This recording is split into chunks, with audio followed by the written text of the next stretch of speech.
Praise the Lord. मैं Meena promise to passion इस series में एक बार फिर मैं आपका स्वागत करती हूँ। और मुझे विश्वास है कि जब आप इस सीरीज से जुड़े हैं, हर दिन आप खुदा के वचन को सुन रहे हैं, तो मेरी उम्मीद है कि आप लोग हर दिन बरकत को पा रहे हैं। आज मैं भी एक आशीष की बात को आपके सामने रखना चाहती हूँ।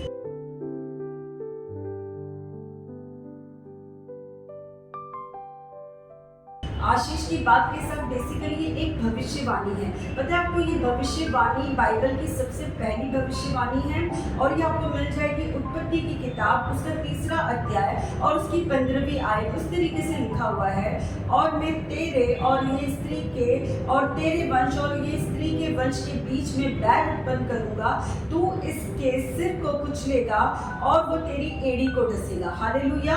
पता है आपको, ये भविष्यवाणी करने वाला कोई व्यक्ति नहीं है, ये भविष्यवाणी खुद परमेश्वर ने करी है। पता है इससे और अच्छी बात पता है आपको क्या है? जब परमेश्वर ने ये भविष्यवाणी करी तो कोई हालात अच्छे नहीं थे, कोई परिस्थिति अच्छी नहीं थी, कोई खुशी का माहौल नहीं था। लेकिन ये भविष्यवाणी तब करी गई है जब आदम से गुनाह हो गया, जब आदम उस गुनाह में गिर गया। आपको पता है जब उससे गुनाह हो गया तो खुदा ने बस उसे यूं ही अदन की वाटिका से बाहर नहीं कर दिया कि बस आदम तुमने गुनाह कर दिया है, आज के बाद तुम्हारा और मेरा कोई रिश्ता नहीं। खुदा ने ऐसा नहीं किया। पता है खुदा ने क्या करा? उस परिस्थिति में भी उसके लिए एक वायदे को करा, उसके लिए एक प्रॉमिस को करा। पता है जब हमारा जीवन भी जब गुनाह में था, जब हम अपनी बुरी परिस्थितियों में पड़े हुए थे, कई बार हमें भी ऐसा ही लगता था कि अब खुदा ने मुझसे रिश्ता तोड़ दिया है। लेकिन आज मैं आपको इस भविष्यवाणी से उत्साहित करना चाहती हूँ कि उस आदम की गुनाह की जिंदगी में परमेश्वर ने उससे रिश्ता तोड़ा नहीं, बल्कि उपाय करा, उसके लिए एक भविष्यवाणी करी, उसके लिए एक बरकत की बात को कहा कि मैं तेरे लिए इंतजाम करूंगा। और पता है वो इंतजाम था प्रभु यीशु मसीह। पता है जब आदम ने के गुनाह से जीवन मृत्यु में बदल गया, स्वर्ग नर्क में बदल गया, आशीष शाप में बदल गई, तो उसके लिए परमेश्वर ने अपने इकलौते बेटे को भेजा ताकि वो सारी चीजों को पलट दे। जब हम नर्क की ओर जा रहे थे तो खुदा ने परमेश्वर ने यीशु मसीह को भेजकर उस नर्क से यू टर्न लेकर हमें उसके पास वापस बुला लिया।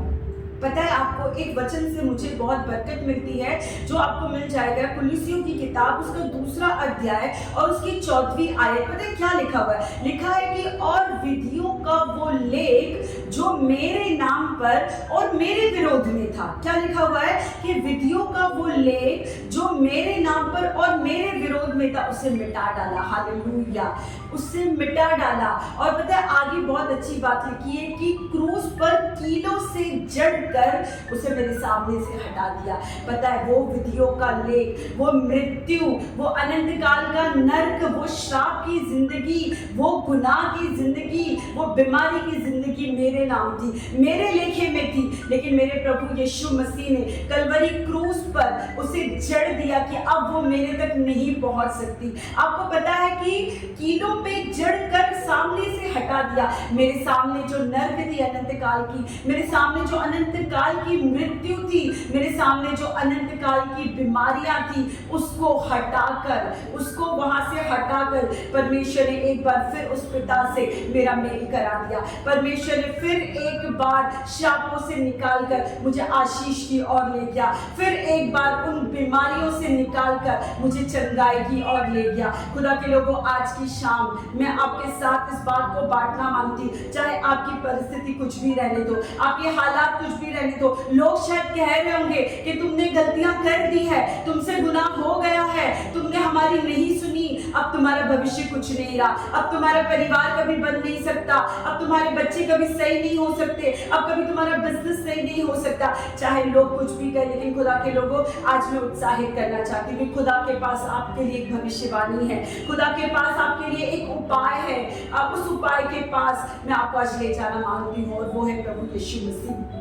मैं आपको बताना चाहती हूँ, आप निराश मत होइए, आप हताश मत होइए। पता है जब अब्राहम अपने पुत्र को लेकर उस मोरिया पर्वत पर गया था, वहां पे भी परमेश्वर ने उसको निराश नहीं करा, बल्कि एक मेमने का उपाय करा। और पता है जब इजरायली लोग अपनी जर्नी में, मरुस्थल की जर्नी में जब वो बढ़ रहे थे, जब उनके पास कड़वा पानी आया, तो पता है परमेश्वर ने वही उपाय को रखा था, उस पौधे को वही लगा के रखा था कि जब इन्हें कड़वा पानी मिलेगा तो इस पौधे के जरिए ये मीठा पानी पीने पाएंगे। मैं मैं आपको बताना चाहती हूँ खुदा के पास आज भी आपके पास कड़वी परिस्थितियां हो, आपके पास नुकसान वाली परिस्थितियां हो, आपके पास गुनाह वाली परिस्थितियां हो, खुदा के लोगों कुछ भी हो, आप हिम्मत मत हारिए, आप आशा मत हारिए। खुदा के लोगों एक बार फिर उस क्रूस के पास आइए, एक बार फिर उस कलवरी के पास आइए। आज भी वहां पर आपके लिए उपाय है, आज भी वहां पे वो हाथों को पसारे आपके लिए प्रेम का, आपके प्रेम से आपका इंतजार कर रहा है। आज भी वो आपको बरकत देना चाहता है,